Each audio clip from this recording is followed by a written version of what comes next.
In this podcast, we have conversations about personal experiences with loss, grief, and unexplained spiritual encounters. Whether it's a dream, a visit, a vision, or a newfound life after loss, we believe life and love never dies. This is Surviving Death and Dying With Trisha and Misty. Welcome, everyone. Today, we want to talk about children who see spirits or other things that might surprise you. They don't even realize what they are saying, but somehow that wisdom is coming from a higher power. Right. And just like in Sylvia Browne's book that you and I just read, Psychic Children, she says that they are actually our window to the spirit world, which I love is the way to think about that. And we should actually open our minds, listen, and pay attention. And I think this is a really uplifting subject for our podcast. I believe so. And Sylvia Browne, she is a well-known psychic author who can see into the past and the future as well as the afterlife. She's been a guest on many of popular talk shows like Larry King, like many other ones as well. This book that we read on Psychic Children is especially interesting to me because you wouldn't think children could be psychic or know the things they know. And some of these stories to me are just shocking. Oh, and imagine as parents, how they react to such shocking stories and how should a parent react? Like a parent who is listening to this right now may have a child who is claimed to have talked to their grandfather and they know things that they shouldn't know. And especially when they're like 3 years old. And what does a parent do? Right. You don't want to deny what they're saying. These things are gifts. They're gifts from God. And some people say that it's the work of a devil or, something evil. That's why they're saying all this stuff and it's coming to them. And it's just a gift. Let it happen. I agree. Don't freak out. Don't think something's wrong with your child. Don't be afraid to talk about it. I think evil is a human quality, and I personally believe hell is here on earth. Yes. We create our own hell. I don't think because we're bad, we go to one. I don't know what you think. Yeah, no, I believe the same thing. We do create everything that's bad and evil here on earth. And we just want to be happy and listen and know that God wants us to be happy and in that good space. And he doesn't want evil for us. So we're the ones creating all that evil here on earth right now. And you know how I can think this is really true. And I've said this to people before, kind of joking, but I really mean it, is here in our own physical world, you and I are safe in a house and we have food and shelter. And yet we can drive down into the middle of LA and there is a really scary homeless population that is pretty infamous. And to me, that is not my world. And I've used that phrase before, even if it's like violence you hear about in Mexico or gangs that run, to me, that is some other kind of, that's a hell that I'm not in. So in that way, that's kind of a hell on earth and it's not my hell. No, but I think we all create it. We all let it happen. So we've created that hell on earth for people. I think we're not giving that heaven that we can have here. Heaven is not just up in our heavens, up with our God. We can make heaven down here on earth. That's true. So we need to learn to be happy, listen to our God, listen to your angels, listen to the happy thoughts that you might have, whatever your religious belief is. Let that happiness come through. Don't let anything taunt you of being evil. Just let's be happy. Absolutely. And I know in this book, Sylvia talks about how before life that we actually plan out our challenges and our lessons and things we want to learn. So there is something to that, to where somebody might actually want to come and experience homelessness for some reason. And that these challenges we have in this physical life are how we actually learn and grow, that the pain and the heartache is what helps shape and teach us. So what in the world were we thinking? Right. And we get to pick if we want to come back and we figure out what we want to do again in our next life. And to me, that's kind of scary that we get to choose our life. That actually means, Trisha, that before you and I came to this world, these crazy things in the last few years that we have really hated, whether loss of jobs or whatever, we were part of that planning process. Right. And volunteered the misery. Right. I'm here dealing with aches and pains and surgeries and loss of job. Okay. Yes, life. Well, you're going to learn and grow out of that immensely somehow. Yes, I will. Because like I tell people, when one door shuts, another one opens, and it's going to be bigger and better. That's what I'm looking forward to on that end. And with prayer, I mean, she talks about prayer, the white lights, and that it does actually work. And it's true. But you know, what you were just pointing out too is somehow she even says our spirit mind knows things we don't know. So it helps guide us into these things that we have walked blindly into, and we're trying to learn how to react. But it is that belief of a higher power, and the white light is, and prayer is real. In her stories of seeing the afterlife, she sees these. She said she asked her spirit guide, what are these strips of white light she saw flying by? And her spirit guide said, those are prayers, and they're working. Right. Which is amazing. And I just got chills right now on that. I'm like, I say prayers every night, and not just for myself, but for others as well. And I pray that these things are working. I'm dealing with chronic pain and all that. I asked for those things to help go away so I can get back to that happy life that I was in beforehand. And I think prayer is an amazing source that can help many people in their life. And with the lights as well, when you see those lights, when you're praying and people see those lights, it's almost like an aura that you can have.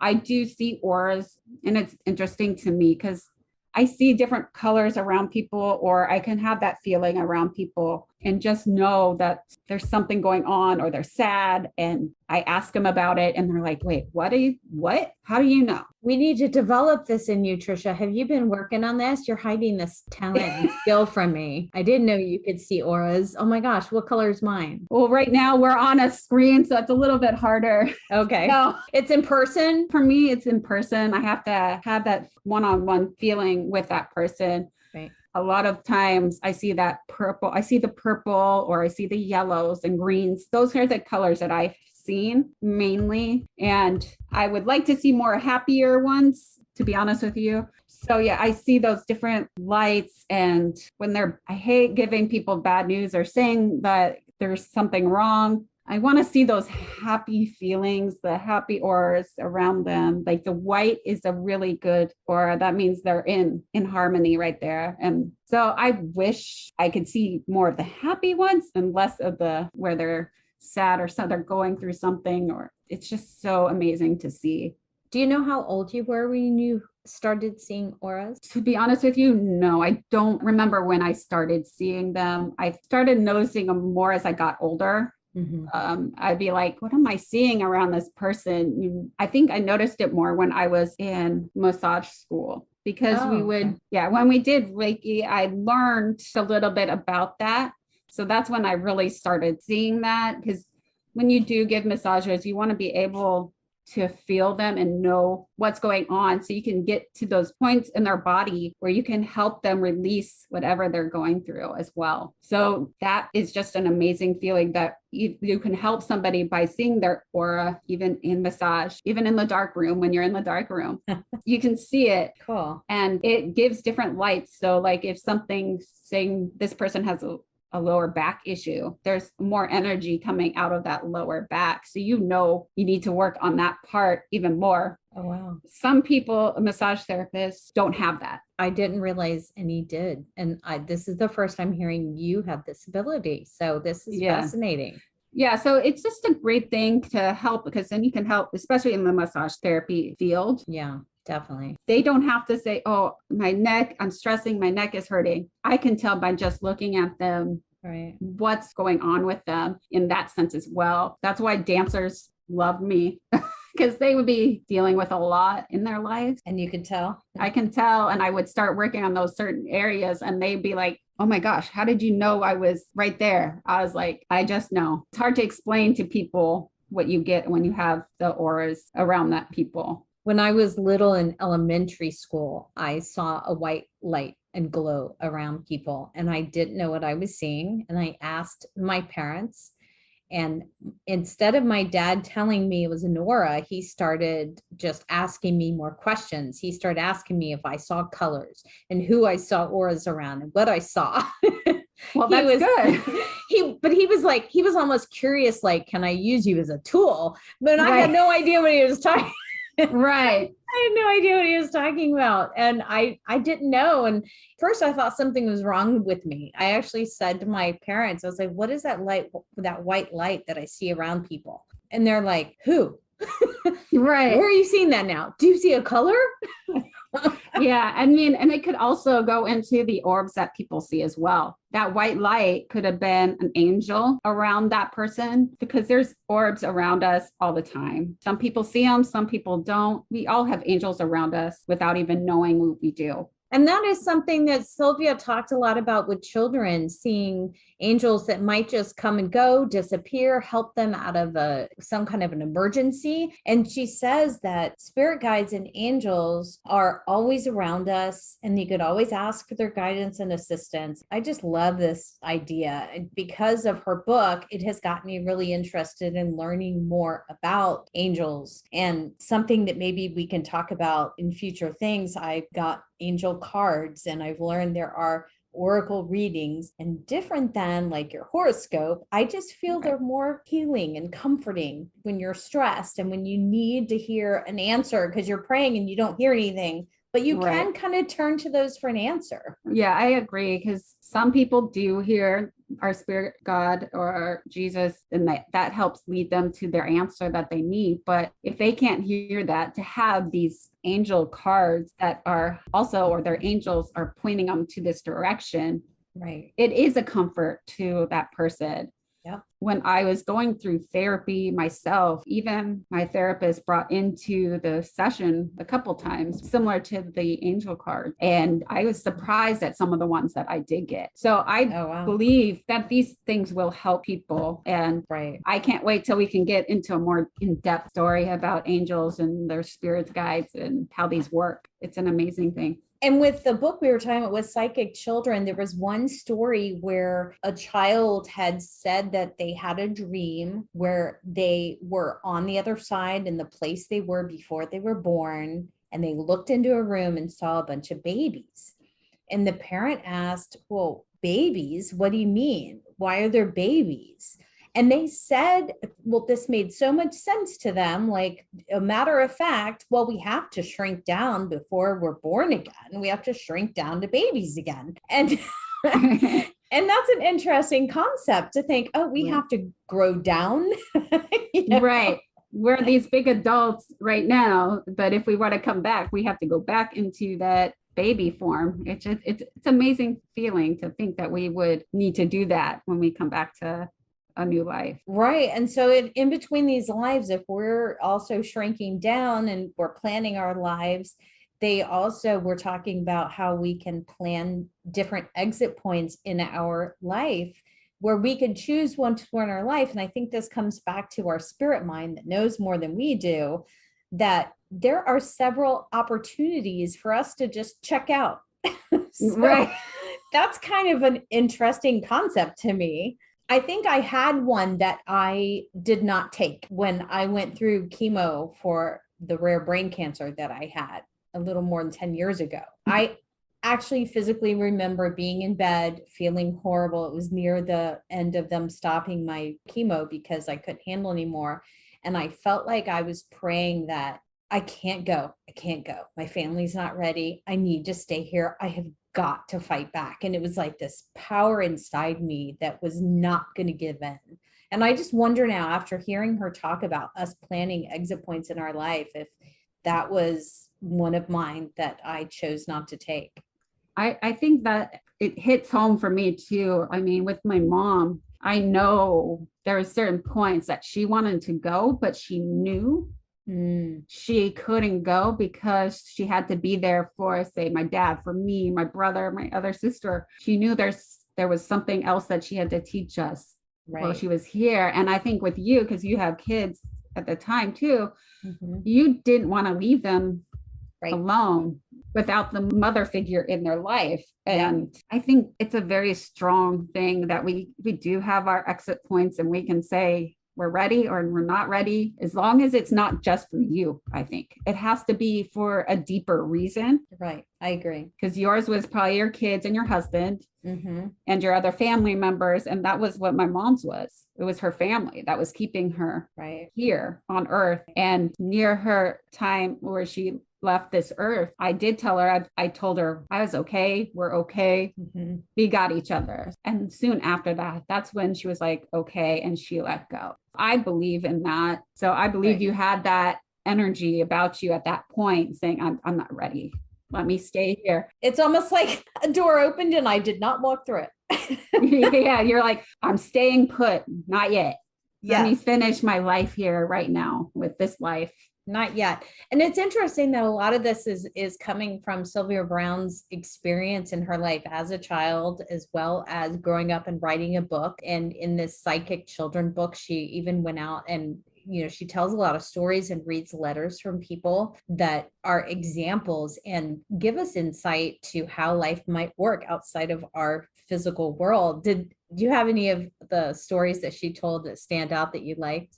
I mean, there's this one that was so interesting that it was about World War II. This child, I think it was either 2 or 3, he was just starting to talk and talking about the war and these airplanes and Mm-hmm. how people died in these airplane crashes during that war. And you're just like, what? Like, how do you know all that? And you know that this child hasn't been around any of that stuff. Right. They're 3. They're 3. They can't comprehend what's going on in their life really at that Right. point. They Right. might see pictures, but they might say plane, Right. but how do they know what that plane did or how it runs or, Right. these kids are talking about things that, how the heck do you know all this? Like, I didn't teach you anything about this. And it's cool because she says it's because they just came from that spirit world. So they are more in tune with it. And to them, the veil is a lot thinner. Where as we grow, that veil between that other life and ours thickens and we forget. But Yeah. there was another story where a kid knew their grandmother who had passed away before they were born. They were around 3 too, saying a name, and they knew information about their grandmother that the mother was asking, how do you know this? And how would you know her? And the response was, well, they took care of me as a baby before I came here. And Right. that's so cool. And I think I remember something to the fact too about she sang a song or saying the words from this song. And the mom Mhm. was like, How do you know that? yeah, because it's just something I haven't sang that to you. When you were even younger, I didn't sing that to you. How do you Right. know that kind of stuff? So it's very interesting to hear all these different stories of these children who are psychic, and you don't even realize they're psychic until it's almost too late to let them expand on that. So I would say, as parents, you need to listen to your child. Don't criticize them Right. what they're saying. Right. Even if you think it's not real or the story hasn't happened at all before, it's a great thing to have. They're opening up their mind, they're opening up their imagination. Let them open that up. Let them open their mind during that time. It's true. And I do have an example of something I saw as a child that I kind of classify as a crazy example, because I could have sworn I saw a little tiny, like 6-inch man on my piano run behind the music. To me, it was very Right. real, not spooky. He didn't talk to me. This was not a repeat thing. I don't think I was trying to get attention, but I told my parents, and my parents both reacted very differently. My dad freaked out on me, got mad at me, accused me of lying, trying to get attention, while my mom was defending me. And feelings is what I remember from this on how I felt. So to your point, as an example for parents, listen to them. So what if they're making it up? Maybe there's a reason. Listen to them and be the support for them. Yeah, because if you listen to them, that will help them in the future being able to open up to what they're feeling in that moment and that day. With that story that you just said, it brings me back to an 80s TV show that I was just watching recently on Give Me a Break. The youngest child, Samantha, had an imaginary friend there. She had an imaginary friend. She would set up a plate at the dinner table for them and have us sitting next to her. And the dad on that show would be like, stop that. What are you talking about? You don't have an imaginary. That's all fake. Yeah, it's not real. Don't tell me about it. Just let it go. Just stop. And he just kept on yelling at her and freaked out on her. And that's, I think, shut her down within that episode. And I think it's great that these kids are having these imaginary friends. Like I said earlier, and you said, it doesn't matter if it's real or not. I mean, for me, I did have an imaginary friend. It wasn't a spirit that I know of. For me, it was great because I was the youngest and a lot of my siblings were older than me, a few years older than me. So they had their own friends that they wanted to play with and go out and do their own thing. So I made up my friend. We would play a lot and all that. So I think that what helped me a little bit to get out there and start talking a little bit. Yes, I'm an introvert, as you probably wouldn't think because with me doing this podcast, but I am an introvert when it comes to that. But having that happen to me, I know I can talk to people and they can, if they listen, that's a great thing to have people listen to you so you can let out what you're going through. So did you ask your mom to like set a place at the table for your imaginary friend? Did you do stuff like that? I don't think I did that where, I mean, I would say she's sitting with us, but I wouldn't say, let's set up a place for her and like, I don't think I did that. I mean, when I was playing, I'd make, when we would do the mud pies or whatever, I'd make a mud pie for my imaginary friend, that kind of thing. But I don't think anything, and I don't think either one of my parents were denying that I had an imaginary friend. They let me have that. So if they wanted me to feel good and be like, she's not saying, oh, she's crazy. What is she? What is she thinking? Why does she think she has that person? There's a person next to her. That's a great thing for a kid to have, that imaginary friend, even just any kind of imagination. I had imaginary friends when I was about 3 that I don't remember. I was told about when I got older that there was a family we were close to that had a couple kids. They had moved to California. There was an earthquake and they died. And then all of a sudden I have them as my imaginary friends playing with me. And my parents always wondered if they were visiting me, because I was all of a sudden playing with them and I didn't know they died. I think I was only 3 or 4. And now that we're doing this podcast, I wish I had someone to ask so I could research. I don't really know where in California they lived or what year it was. It was in the 70s. And, my dad's since passed away. My mom has dementia. I have no one to ask. But I do find that interesting that they even wondered at that time. And so if a parent is going through that with their kid, to your point, whether they are real or not, be supportive to that child and listen, talk to them, ask them questions. You can help encourage, that there's nothing bad about these experiences or any psychic gifts, but they need to learn how to cope with them and to deal with them. And even back to, like you're saying, we were talking about lights and prayers, teaching that all of this is good and not bad, believing, in angels and a higher power versus like evil and bad things. I think it can bring with it a lot of benefits and good gifts, Yeah, I think it's healthy for kids to do this. I mean, it helps also, they think they have somebody to talk to, and this will help them as they get older to learn how to talk to somebody and let their emotions out so they don't feel alone. And I think if the parents freak out on them, they will somehow shut down, and that can cause depression in kids, and that's a much bigger issue than a kid having an imagination. I rather have that than down the line being depressed and having to deal with that portion of it, because I just think it's a great thing that my parents let me have an imaginary friend and didn't freak out on me. That is good, because otherwise you'd be in therapy for that. Yeah, and I'm not. My therapy is for a whole nother reason, but yeah. And as a parent, I have also had a couple of experiences with this with my children. And I don't know if I've ever told you this story, Trisha, but when my twins were they had to be like 3 years old.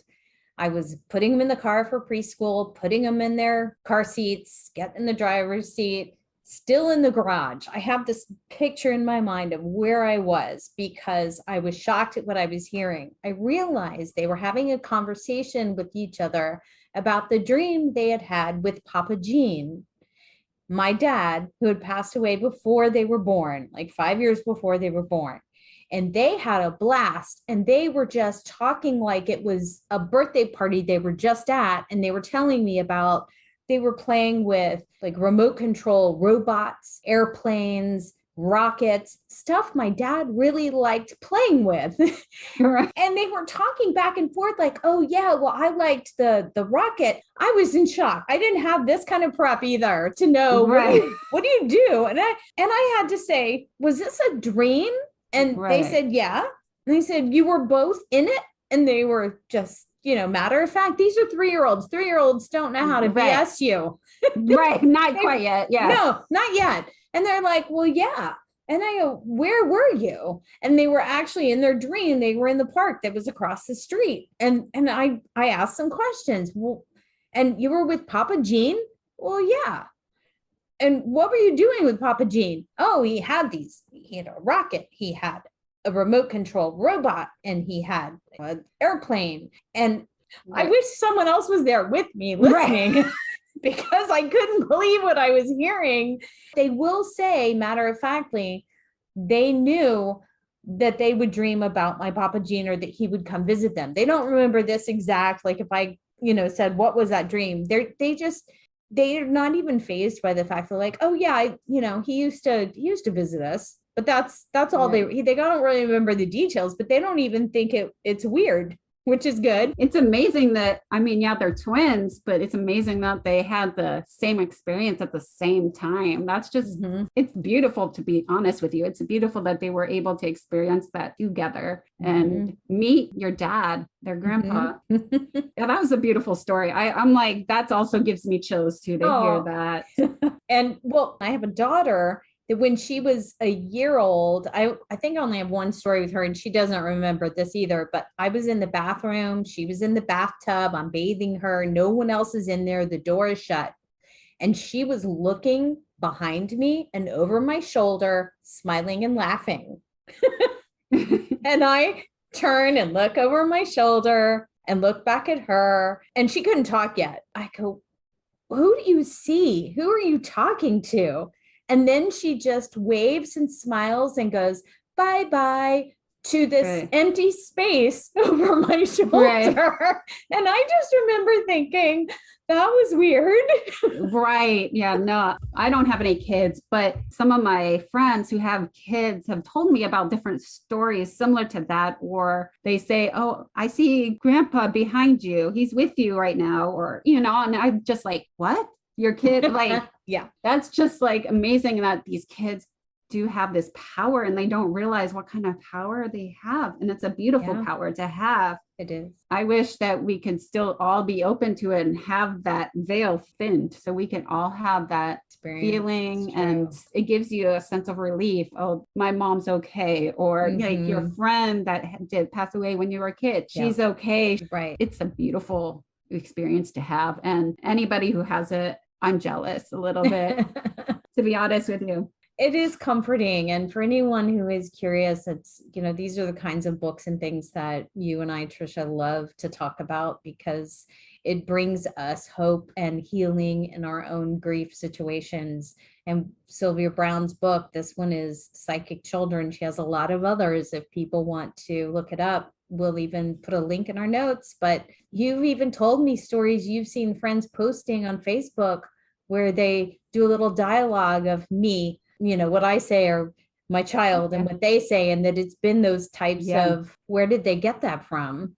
Yeah, because it's so unreal that they can see these. I mean, the one friend of mine, there was also another spirit in the house and they didn't know who it was either. Oh. So they were freaking out at that time too, because they're like, wait, you can see that there's somebody else in here?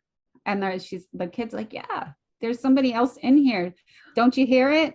Because she could hear it. Wow. The kid could hear it. And I was like, wow, that's amazing. I was just in awe when she told me about all these different stories about her kid. And I was just like, that's really fascinating. Like to have those different things happen. And it wasn't just at their house. It was at their place of work too, that she would see these things. And I was like, that's beautiful. I'm so like, it's great that she can see these people, and they were people from her life as well. I mean, the grandpa just recently passed away, and she was able to say, Papa's here with us right now. He's watching over you. To have that told to you is just like, that's a comfort. That would be a comfort to me, knowing, okay, my dad's right here with me. He's still guiding me and helping me through this life. All these things, they are good gifts from God. They are positive energy. They are good signs. Embrace them, appreciate them, and let them help you feel better. Yes. So before we go, Trisha, did you tell me that you had an update for me on something? Yes. When we talked about visitation dreams and how I wanted one. Yes. I recently had this dream and it took me by surprise. It was me and my brother. We were getting into my car to go somewhere, and I saw this butterfly, and I believe it was an orange butterfly, and that one orange represents my dad. And I said, Dad, that's you. Can you please land? I remember I had my hand open and I said, can you land for me? And he landed. So my dad came to me in my dream, and that made me feel so great that I knew he was there. It brought me happiness. And I was like, wait. And I woke up and I was like, I just had, my dad just came to me. It was just a great thing to have. So that is wonderful. Even though we show up as a butterfly, if you acknowledge that, I believe it will happen more. Just embrace that. If that felt good to you. And what I think is so cool to you, and I don't know if other people have experienced this, but when you're in a dream and you realize you're in a dream and you start to take control somehow, like you asking him, if this is you, please land. To me, that is another level of consciousness I don't really understand, but I think is really cool. So I think that's amazing that you had that dream, and I can't wait to hear if you get more. Yes, I hope I get more, and from more people, different people too, would be great. It would. It would. That's it for today. Thanks for listening. We'd love to hear from you. So email us at trisha.misty.tm@gmail.com. You can also go to our website, survivingdeathanddying.com, for links to the books we talk about. So please like, share, subscribe, and follow. Well, we did it again. We survived death and dying, another episode. Because we believe life and love never dies.